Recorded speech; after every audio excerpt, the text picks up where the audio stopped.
ನಮಸ್ತೆ ಗುರುಜಿ. 2026ರಲ್ಲಿ ವೃಶ್ಚಿಕ ರಾಶಿಯವರಿಗೆ ಏನಿದೆ ಭವಿಷ್ಯ?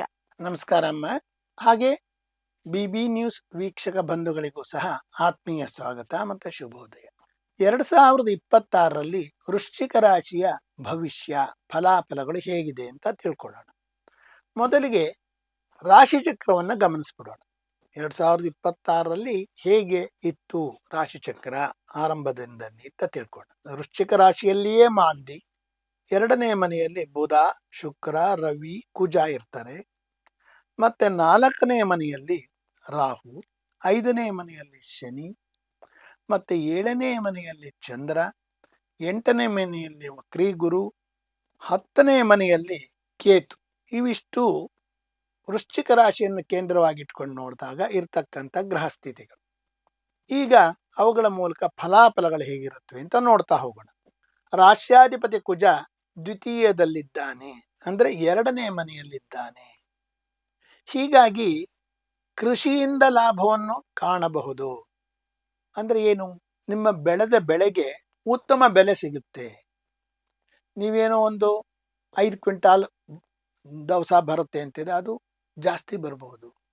ಹಾಗೆ ನೀವು ಏನೋ ಒಂದು ಗುರಿ ಇಟ್ಟಿರ್ತೀರ, ನಮ್ಮ ದವಸಕ್ಕೆ ಇಷ್ಟು ದುಡ್ಡು ಬರುತ್ತೆ ಅಂತ, ಅದಕ್ಕೆ ಮೀರಿ ಬರಬಹುದು. ಕುಜನ ಮೇಲೆ ಶನಿ ದೃಷ್ಟಿ ಇರೋದ್ರಿಂದ ಒತ್ತಡಗಳು ಹೆಚ್ಚಾಗುತ್ತವೆ. ಅಂದ್ರೆ ನಿಮ್ಮ ಬಂಧು ಬಾಂಧವರಿಂದ, ಇತರೆಯವರಿಂದ ನಿಮ್ಮ ಮೇಲೆ ಏನೋ ಒಂದು ಪ್ರೆಜರ್ ಅಪ್ಲೈ ಆಗ್ತಿರ್ತದೆ.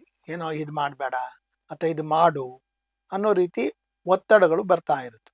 ಮುಖ್ಯ ಕೆಲಸಗಳು ವಿಳಂಬವಾಗಬಹುದು. ನೀವೇನೋ ಸಾಧಿಸ್ಬೇಕು ಅಥವಾ ಮಾಡಬೇಕು ಅಂತ ಹೋಗ್ತಿರೋ ಕೆಲಸ ಈ ಒತ್ತಡಗಳಿಂದ ಸ್ವಲ್ಪ ಮುಂದೂಡಕ್ ಆಗೋ ಥರ ಆಗ್ಬಿಡುತ್ತೆ. ಕೆಲಸ ನಿಲ್ಲಲ್ಲ, ಆದರೆ ನಿಗದಿತ ಕಾಲದಲ್ಲಿ ಪೂರೈಕೆ ಆಗದೆ ನಿಧಾನ ಆಗ್ಬಹುದು. ಸಪ್ತಮ ಮತ್ತು ವ್ಯಯಾಧಿಪತಿ ಶುಕ್ರ ದ್ವಿತೀಯದಲ್ಲಿರುವುದರಿಂದ ಸಂಗಾತಿ ಯೋಗಕ್ಷೇಮಕ್ಕೆ ಅಷ್ಟು ಒಳ್ಳೆಯದಲ್ಲ. ಸಪ್ತಮ ಸ್ಥಾನವನ್ನ ನಮ್ಮ ಸಂಗಾತಿ ಸ್ಥಾನ ಅಥವಾ ಪತಿ ಪತ್ನಿಯರ ಸ್ಥಾನ, ಪತಿ ಇದ್ರೆ ಪತ್ನಿ, ಪತ್ನಿ ಇದ್ರೆ ಪತಿ, ಆ ಸ್ಥಾನ ಅಂತ ಹೇಳ್ತೀವಿ. ಈ ಕುಜ ಇಲ್ಲೇ ದ್ವಿತೀಯದಲ್ಲಿ ಬಂದು ಶತ್ರುಗಳ ಸಮ್ಮಿಲನದಲ್ಲಿರುವುದ ಅಷ್ಟು ಒಳ್ಳೆಯದಲ್ಲ. ಹಾನಿಕಾರಕ ಅಂತ ಹೇಳಲ್ಲ, ಸ್ವಲ್ಪ ಒಳ್ಳೆಯದಲ್ಲ, ಎಚ್ಚರಿಕೆ ಇಟ್ಕೊಳ್ಳಿ ಅಂತ. ಶನಿ ದೃಷ್ಟಿ ಇರುವುದರಿಂದ ದಾಂಪತ್ಯ ಕಲಹಗಳಾಗಬಹುದು. ಅಲ್ಲಿ ಶನಿ ದೃಷ್ಟಿನೂ ಬರ್ತಾ ಇರೋದ್ರಿಂದ ಇದಕ್ಕಿದ್ದಾಗೆ ಏನೋ ಗಲಾಟೆಗಳು, ಇದಕ್ಕಿದ್ದಾಗೆ ಮಾತು ಬಿಟ್ಬಿಡೋದು, ಈ ಒಂದು ಸಂದರ್ಭ ಬರ್ಬೋದು. ಅಂದ್ರೆ ನಾನೊಂದು ಸೂಚನೆ ಏನು ಕೊಡ್ತೀನಿ ಅಂದ್ರೆ, ನೀವು ನಿಮ್ಮ ಗಂಡನನ್ನು ಬೈಯುವಾಗ ನಿಮ್ಮನ್ನ ನೀವು ಬೈತೀರಿ, ಬೈಕೊಳ್ತಾ ಇದ್ದೀನಿ ಅಂತ ಹೇಳಿ ನಿಮ್ಮನ್ನ ನೀವೇ ಬೈಕೊಳ್ತಿದ್ದೀನಿ, ಅವಾಗ ಅರ್ಧಕ್ಕರ್ಧ ಕಟ್ಟಾಗ್ಬಿಡುತ್ತೆ. ಹಾಗೆ ನಿಮ್ಮ ಪತ್ನಿಯನ್ನ ಬೈಯಕ್ಕೆ ಹೋಗುವಾಗ ನಿಮ್ಮನ್ನೇ ನೀವು ಬೈಕತ್ತಿದ್ದೀನಿ ಅನ್ಕಳಿ, ಎಷ್ಟೋ ಕಡಿಮೆ ಆಗ್ಬಿಡುತ್ತೆ. ಅಂದ್ರೆ ತಾಳ್ಮೆ ವಹಿಸಿ ಅಂತ ಈ ಸಂದರ್ಭದಲ್ಲಿ ತಿಳಿಸ್ತಾ ಇದ್ದೀನಿ. ವಕ್ರ ಗುರುವಿನ ದೃಷ್ಟಿ ನಿಮಗೆ ಪಿತ್ರಾರ್ಜಿತ ಆಸ್ತಿಯನ್ನು ಕೊಡುತ್ತೆ. ಗುರು ವಕ್ರ ಆದ್ರೆ ಏನ್ ಫಲ ಅಂತ ಕೆಲವರು ಕೇಳ್ತಿರ್ತಾರೆ. ನೋಡಿ, ಇವರಿಗೆ ಪಿತ್ರಾರ್ಜಿತ ಆಸ್ತಿ ಸಿಗುತ್ತೆ. ಎಷ್ಟೋ ವರ್ಷದಿಂದ ಕಾಯ್ಕೊಂಡಿರ್ತಾರೆ, ಕೊಟ್ಟಿರಲ್ಲ, ಹಂಚಿರಲ್ಲ, ದೊಡ್ಡಪ್ಪನೋ ಚಿಕ್ಕಪ್ಪನೋ ತಾತನೋ ಆಗ ಈಗ ಅಂತ ಇವಾಗ ದೊರೆಯುವ ಸಂದರ್ಭ ಬಂದ್ಬಿಟ್ಟಿದೆ. ಕರ್ಮಾಧಿಪತಿ ರವಿ ದ್ವಿತೀಯದಲ್ಲಿರುವುದರಿಂದ ವೃತ್ತಿಯಲ್ಲಿ ಅನುಕೂಲ. ನಿಮ್ಮ ಪ್ರೊಫೆಷನಲ್ ಲಾರ್ಡ್ ಅಂತ ಉದ್ಯೋಗಾಧಿಪತಿ 2ನೇ ಮನೆಯಿಂದ ವೃತ್ತಿಲಿ ಅನುಕೂಲ ಅಂದ್ರೆ ಏನಂದ್ರೆ ಹಣ ಜಾಸ್ತಿ ಆಗುತ್ತೆ, ಇನ್ಕ್ರಿಮೆಂಟ್ ಬರ್ಬೋದು, ಪ್ರಮೋಷನ್ ಬರ್ಬೋದು, ಈ ರೀತಿ ಒಂದು ಒಳಿತು ಆಗುತ್ತೆ. ಕಣ್ಣಿನ ತೊಂದರೆಗಳು ಕಾಣಿಸಬಹುದು. ಇಲ್ಲಿ ಪರಸ್ಪರ ವಿರೋಧ ಗ್ರಹಗಳಿಂದ ಕಣ್ಣಿನಲ್ಲಿ ಸ್ವಲ್ಪ ತೊಂದರೆಗಳಾಗುತ್ತೆ. ತೀವ್ರತರ ತೊಂದರೆಗಳಂತಲ್ಲ, ಸ್ವಲ್ಪ ಸಾಮಾನ್ಯ ತೊಂದರೆಗಳು ಕಾಣಬಹುದು. ಕಣ್ಣುರಿ ಬರೋದು, ನೀರು ಸುರಿಯುವುದು, ಈ ತರ ಆಗ್ಬೋದು.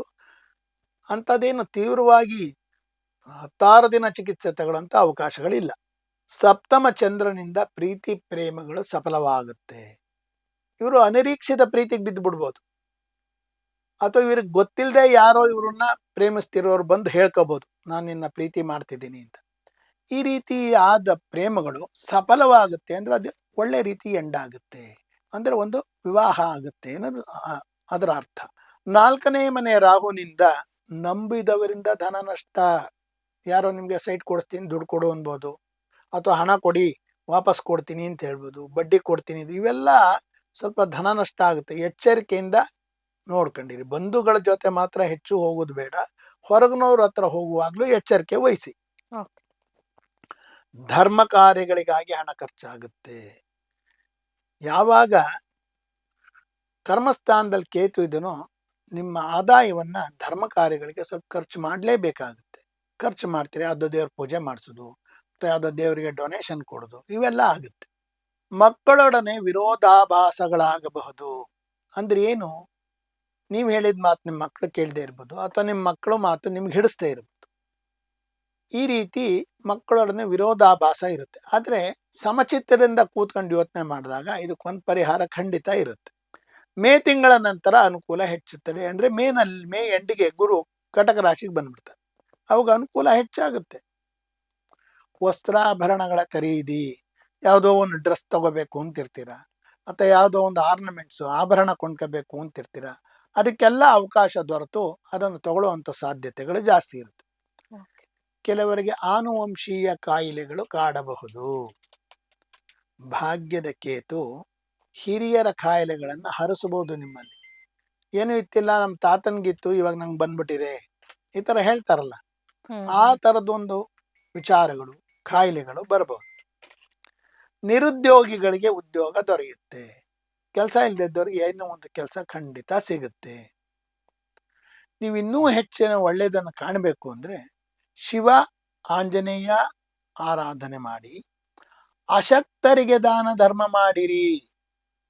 ದೇವ್ರನ್ನೇನೋ ಶಿವ ನೋಡ್ತೀರಾ, ಆಂಜನೇಯನ ದೇವಸ್ಥಾನಕ್ಕೆ ಹೋಗಿ ನೋಡ್ತೀರಾ, ಅಥವಾ ನಾಮಾವಳಿಗಳ ಪಠನೆ ಮಾಡ್ತೀರಾ, ಇದೆಲ್ಲ ಸರಿ. ಅಶಕ್ತರಿಗೆ ಅಂದ್ರೆ ಯಾರಿಗೋ ಕೈಲಾಗದೆ ಇದ್ದವ್ರಿಗೆ, ಹೊಟ್ಟೆ ಹಸ್ತಿದ್ದವ್ರಿಗೆ ಊಟ ಕೊಡಿಸೋದು, ನಡಿಯಕ್ಕಾಗದೆ ಇದ್ದವ್ರಿಗೆ ನಡಿಯಕ್ಕೆ ಸಪೋರ್ಟ್ ಮಾಡೋದು, ಅಥವಾ ಅವ್ರಿಗೆ ಬೇಕಾದ ಔಷಧಿ ಮಾತ್ರೆಗಳನ್ನು ಕೊಂಡ್ಕೊಡೋದು, ಅವ್ರಿಗೆ ಬೇಕಾದ ಹಣಕಾಸಿನ ಸಹಾಯ ಮಾಡೋದು. ಅಶಕ್ತರು ಯಾರು ಅವ್ರ ಕೆಲಸಗಳನ್ನ ಅವರಿಂದ ಮಾಡ್ಕೊಳಕ್ಕಾಗಲ್ಲ, ಅವ್ರ ಹಣದಿಂದ ಮಾಡೋಕ್ಕಾಗಲ್ಲ, ಇಂಥ ರೀತಿಯವರಿಗೆ ಸ್ವಲ್ಪ ಸಹಾಯ ಮಾಡಿದ್ರೆ ನಿಮಗೆ ಹೆಚ್ಚು ಒಳ್ಳೆಯದಾಗುತ್ತೆ. ಇವಿಷ್ಟು ಸಹ 2026ರ ವೃಶ್ಚಿಕ ರಾಶಿಯವರ ಭವಿಷ್ಯ. ನಿಮಗೂ ಸಹ ಒಳ್ಳೆಯದು ಮಾಡಲಿ ವೃಶ್ಚಿಕ ರಾಶಿಯವರಿಗೆ ಭಗವಂತ ಅಂತ ಈ ಮೂಲಕ ಕೇಳ್ಕೊಳ್ತಾ ಇದ್ದೇನೆ. ಗುರುಗಳೇ, ಇಷ್ಟೊತ್ತು ವೃಶ್ಚಿಕ ರಾಶಿಯ ಭವಿಷ್ಯ 2026ರಲ್ಲಿ ಏನೇನಿದೆ ಅನ್ನೋದರ ಸಂಪೂರ್ಣ ಮಾಹಿತಿಯನ್ನ ಹೇಳಿದ್ರೆ ಧನ್ಯವಾದಗಳು. ಧನ್ಯವಾದ.